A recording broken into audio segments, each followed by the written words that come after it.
کہ جی یہ کہڑا وہ دیوبند وہ 1867 میں جو بنا تھا مدرسہ، اس سے پہلے دنیا میں کوئی دیوبندی نہیں تھا، وہ علی بھائی نے بتایا ہوا ہے۔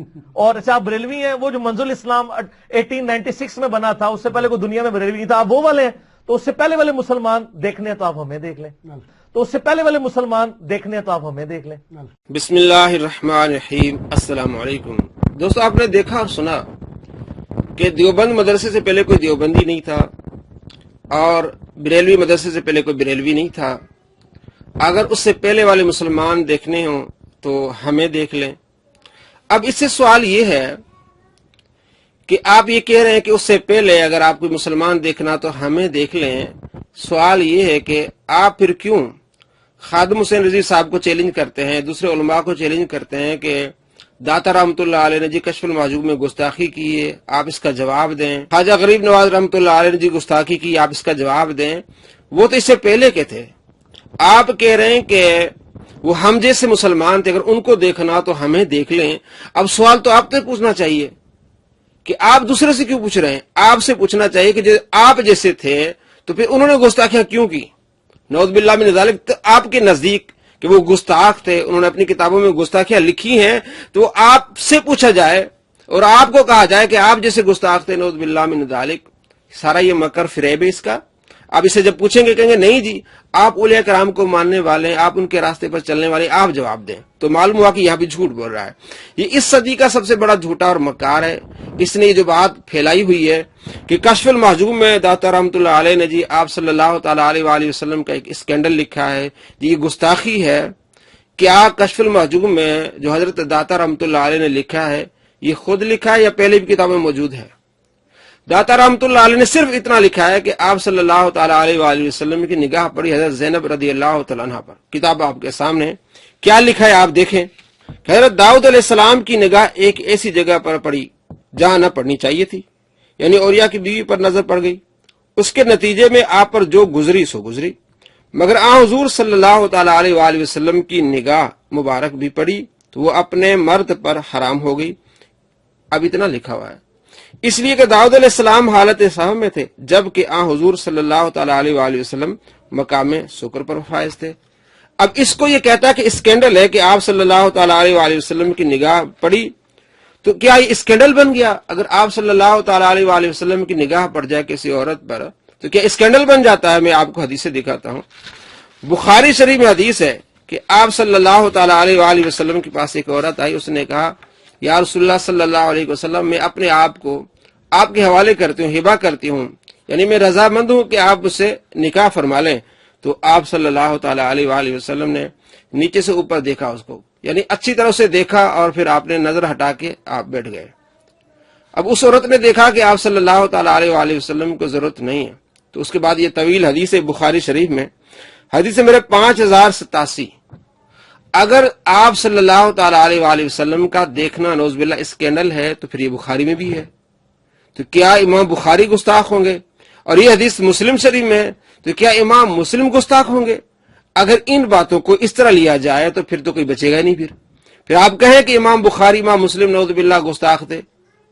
اور دوسری حدیث ہے مسلم شریف میں 6056، انس بن مالک رضی اللہ تعالیٰ عنہ کہتے ہیں کہ حضرت ام سلیم رضی اللہ تعالیٰ عنہ کے گھر آپ صلی اللہ تعالی علیہ وآلہ وسلم تشریف لاتے تھے۔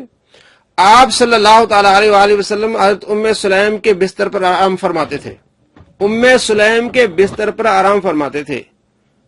تو اگر اس طرح کی باتیں نکالی جائیں تو یہ تو سب سے بڑا نعوذ باللہ اسکینڈل ہوگا کہ آپ ایک غیر عورت کے بستر پر آرام فرماتے تھے۔ اور یہی منکرین حدیث نے اس طرح چیزوں کو اٹھایا ہے، اور اہل سنت کے علماء نے ان کے جواب دیے ہیں۔ اور یہ فراڈیا کیا کہہ رہا ہے؟ یہ گستاخی ہے۔ اگر دیکھنا گستاخی ہے تو بستر پر بیٹھنا سونا نعوذ باللہ یہ تو اس سے بڑی گستاخی ہوگی، اور یہ اس سے بڑا اسکینڈل ہوگا۔ میں آپ کو دکھاتا ہوں تفسیر تبری، جس میں یہ پورا واقعہ ہے جو حضرت داتا رحمۃ اللہ علیہ نے مختصر لکھا ہے، اور آپ نے یہ کہا کہ آپ صلی اللہ تعالی علیہ وآلہ وسلم مقام شکر پر فائز تھے، اور اس سے پہلے مقام شکر کی آپ نے تعریف کی کہ مقام شکر ہوتا کیا ہے۔ فرماتے ہیں واضح رہے کہ اہل حقیقت کے نزدیک شکر و غلبہ سے مراد محبت الہی کا غلبہ ہے، یعنی آپ صلی اللہ تعالی علیہ وآلہ وسلم کے اوپر محبت الہی کا غلبہ تھا، آپ نے دیکھا فوراً نظر ہٹا لی۔ یہ تو داتا رحمۃ اللہ علیہ نے آپ صلی اللہ تعالی علیہ وآلہ وسلم کی اس واقعے کی وضاحت بیان کر دی کہ آپ نے جان بوجھ کے نہیں دیکھا، اچانک نظر پڑی، آپ نے ہٹا لی، آپ حالت شکر میں تھے، یعنی غلبہ محبت الہی میں آپ تھے۔ تو اس نے کہا یہ اسکینڈل ہے۔ اگر یہ اسکینڈل ہے تو اب میں آپ کو دکھاتا ہوں، تو پھر تفسیر تبری میں بھی اسکینڈل ہے۔ آپ کے سامنے کتاب تفسیر تبری المتوفا 360، ٹھیک ہے، 20ویں جلد ہے اور صفحہ نمبر 272، پورا واقعہ یہ موجود ہے۔ اس کے بعد تفسیر بحر العلوم سمرقندی، ابو اللیث نصر بن محمد سمرقندی، ان کی کتاب ہے تفسیر سمرقندی، جلد نمبر 3 اور صفحہ نمبر 62 اور 63، اور روایت کرتے ہیں آگے کہ عبداللہ بن عباس رضی اللہ تعالی عنہ نے یہ بیان فرمایا ہے۔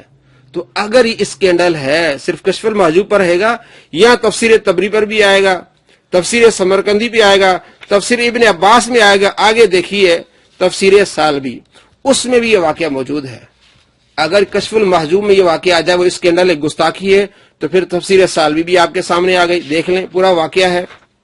تفسیر بغوی ابو محمد الحسین بن مسعود بغوی المتوفا 510 ہجری، جلد نمبر 3 صفحہ نمبر 641 پر پورا یہ واقعہ ہے۔ آگے تفسیر قرطبی ابو عبداللہ محمد بن احمد المتوفا 671، جلد نمبر 14 صفحہ نمبر 190، پورا واقعہ یہی ہے۔ اگر کشف المحجوب میں یہ اسکینڈل ہے، گستاخی ہے، تو یہ تفسیریں بھی پھر اس سے بچ نہیں سکیں گی۔ آگے دیکھیے تفسیر ابن عباس رضی اللہ تعالی عنہما، جلد نمبر 1 صفحہ نمبر 354، پورا واقعہ موجود ہے۔ آپ صلی اللہ تعالی علیہ وآلہ وسلم کی نظر پڑی حضرت زینب رضی اللہ تعالی عنہ پر، پورا واقعہ موجود ہے۔ اگر کشف المحجوب میں یہ واقعہ آ جائے وہ اسکینڈل ہے، وہ گستاخی ہے، تو اب آپ صحابی کے بارے میں کیا کہیں گے؟ نعوذ باللہ گستاخ کہیں گے ان کو۔ آگے دیکھیے تفسیر جلالین، اس میں بھی یہ واقعہ موجود ہے۔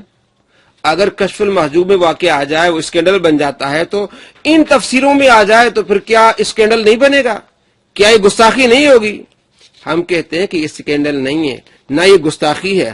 آپ صلی اللہ تعالی علیہ وآلہ وسلم کی نظر پڑی، آپ نے ہٹا لی، جس کو داتا رحمۃ اللہ علیہ نے بڑے اچھے طریقے سے بیان کیا کہ آپ حالت شکر میں تھے، یعنی محبت الہی کے غلبے میں تھے، تو آپ کی نظر پڑی، آپ صلی اللہ تعالی علیہ وآلہ وسلم نے نظر ہٹا لی۔ اگر آپ اس کو اسکینڈل کہتے ہیں اور آپ اس کو گستاخی کہتے ہیں، تو پھر یہی باتیں تفسیر ابن عباس میں، تفسیر قرطبی میں، تفسیر جلالین میں ہے، تفسیر تبری میں ہے، تو یہ سارے محدثین، سارے مفسرین بھی نعوذ باللہ پھر گستاخ ہوں گے، جن کے بارے میں امام نووی کہتے ہیں کہ بہترین تفسیر ہے تفسیر تبری، تو پھر امام نووی بھی اس پہ راضی ہوتے ہیں، نعوذ باللہ پھر وہ بھی گستاخ ٹھہرتے ہیں۔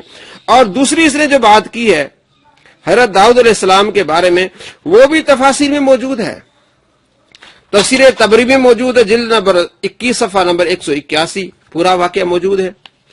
اور اسی طرح آگے تفسیر سمرقندی میں موجود ہے، تفسیر سالبی میں موجود ہے یہ واقعہ، تفسیر قرطبی میں موجود ہے یہ واقعہ، تفسیر در منصور میں یہ واقعہ موجود ہے۔ اگر کشف المحجوب میں آ کے یہ اسکینڈل ہو جاتا ہے، یہ گستاخی ہو جاتی ہے، تو ان تمام تفاسیر کے بارے میں آپ کیا کہیں گے؟ اور آگے بہانہ کیا بناتا ہے؟ جی انہوں نے اس سے رزلٹ نہیں نکالا۔ تو کیا اگر کوئی بندہ گستاخی کرے اور آگے یہ کہے کہ میرا اس سے رزلٹ نکالنا مقصد نہیں تھا، وہ گستاخ نہیں ہوگا؟ یہ کہاں کی منطق آپ لائے ہیں؟ یہ کہاں کا آپ اصول لائے ہیں کہ داتا رحمۃ اللہ علیہ سے سا اور شکر کا رزلٹ نکالا ہے اس لیے گستاخی ہے، اسکینڈل ہے، اور دوسرے نہیں لائے اس لیے اسکینڈل نہیں ہے؟ یہ اصول کس نے آپ کو بتایا؟ اگر کوئی کافر، کوئی قادیانی، کوئی جہنمی آپ صلی اللہ تعالی علیہ وآلہ وسلم کی گستاخی کر کے کہتا ہے کہ میرا اس سے کوئی رزلٹ نکالنا مقصد نہیں تھا، تو کیا وہ گستاخ نہیں ہوگا؟ ابھی جو عورت جس پر اتنا بڑا مسئلہ بنا، آسیہ مسیح، اگر وہ کہتی ہے کہ میرا اس سے مقصد نہیں تھا، میرا اس سے مقصد رزلٹ نکالنا نہیں تھا، بس میرے ویسے گستاخی کی، تو کیا وہ گستاخ نہیں ہوگی؟ دوستو خود آپ سوچیں، اگر کشف المحجوب میں یہ واقعہ آ جاتا ہے، یہ اس کو اسکینڈل کہتا ہے، یہ گستاخی کہتا ہے، اور اتنی تفاسیر جو میں نے آپ کو گن کے بتائی ان میں یہ واقعہ آ رہا ہے، تو پھر اس لحاظ سے وہ سارے نعوذ باللہ گستاخ ہوں گے، صرف مرزا ہی بچے گا، بلکہ 1400 سال میں جتنے مفسرین ہیں وہ پھر سارے نعوذ باللہ گستاخ ہوں گے۔ الامان والحفیظ، اس کے دل میں صرف اولیاء کرام کا بغض ہے اور کچھ بھی نہیں ہے۔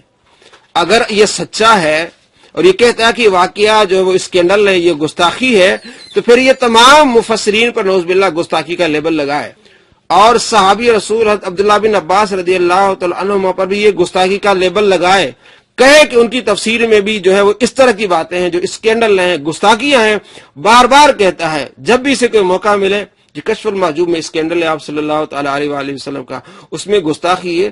تو جنہوں نے شروع سے لکھا، صحابی رسول نے لکھا، تفسیر تبری میں آیا، تفسیر قرطبی میں آیا، تو کیا وہ بچ پائیں گے اس گستاخی سے؟ نعوذ باللہ یہ جو گستاخی بنا رہا ہے، الامان والحفیظ، فیصلہ آپ نے کرنا ہے۔ اگر یہ گستاخی ہے تو باقی کتابوں میں جو آیا ہے تو وہ گستاخ کیوں نہیں ہوں گے؟ نعوذ باللہ اگر یہ گستاخی نہیں ہے، یہ کیوں اس چیز کو بڑھا چڑھا کر پیش کرتا ہے؟ اس کے دل میں اتنا بغض ہے اولیاء کرام کا، اور اللہ تبارک و تعالیٰ فرماتا ہے حدیث قدسی ہے، من عادى لي وليا فقد آذنته بالحرب، جس کے دل میں میرے ولی کے بغض آ جائے اس سے میرا اعلان جنگ ہے۔ یہ صرف اولیاء کرام سے اعلان جنگ کر رہا ہے، یہ کوئی گستاخی نہیں ہے۔ آپ صلی اللہ تعالی علیہ وآلہ وسلم کی نظر پڑی، آپ صلی اللہ تعالی علیہ وآلہ وسلم نے ہٹا لی، اور یہ ذکر قرآن پاک میں موجود ہے۔ سورہ احزاب آیت نمبر 37 میں پڑھ کے دیکھیں، اور سورہ صاد میں دوسرا واقعہ موجود ہے، 22، 23، 24 نمبر جو آیت ہے حضرت داؤد علیہ السلام کے بارے میں، کہ آپ کے پاس آتے ہیں دو فرشتے آتے ہیں، ایک کہتا ہے کہ میرے پاس ایک دمبی ہے اور اس کے پاس 99 دمبیاں ہیں، یہ 99 والا بھی کہتا ہے کہ مجھے بھی وہ دے دو۔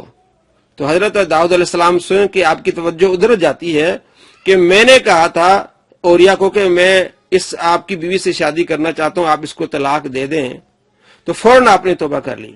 اور اس واقعے کو 21 مفسرین نے لکھا ہے کہ حضرت داؤد علیہ السلام نے اوریا سے کہا کہ آپ اپنی بیوی کو طلاق دے دیں، ہم اس سے نکاح کرنا چاہتے ہیں۔ یہ ان کی شریعت میں جائز تھا، لیکن اللہ تبارک و تعالیٰ کو یہ بات پسند نہ آئی، تو اللہ نے سمجھانا اس طرح چاہا، دو فرشتوں کو بھیجا، ایک نے کہا میرے پاس 99 دمبیاں ہیں، اور دوسرے نے کہا میرے پاس ایک دمبی ہے، اور ایک دمبی والا کہتا ہے کہ 99 والا جو ہے یہ مجھ سے ایک بھی چھیننا چاہتا ہے۔ تو آپ فوراً سجدے میں گر پڑے اور اللہ تبارک و تعالیٰ سے استغفار کیا۔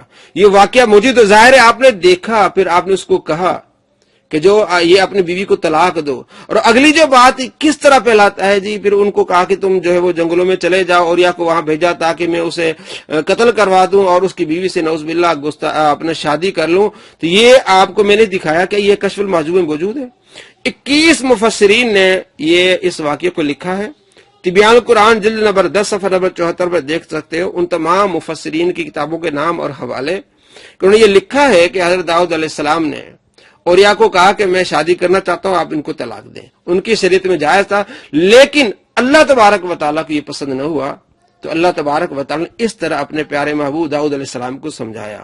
یہ حقیقت حال ہے جس کے بار بار کہتا ہے اسکینڈل ہے، یہ گستاخیاں ہیں۔ آخری بات میں یہی کہوں گا کہ اگر یہ گستاخی ہے تو جتنے مفسرین نے ان واقعات کو لکھا تو پھر وہ سارے پھر نعوذ باللہ گستاخ ہوں گے، کوئی مفسر پھر اس سے بچے گا نہیں، یہاں تک کہ صحابی رسول بھی نہیں بچیں گے۔ الامان والحفیظ۔ السلام علیکم ورحمۃ اللہ وبرکاتہ۔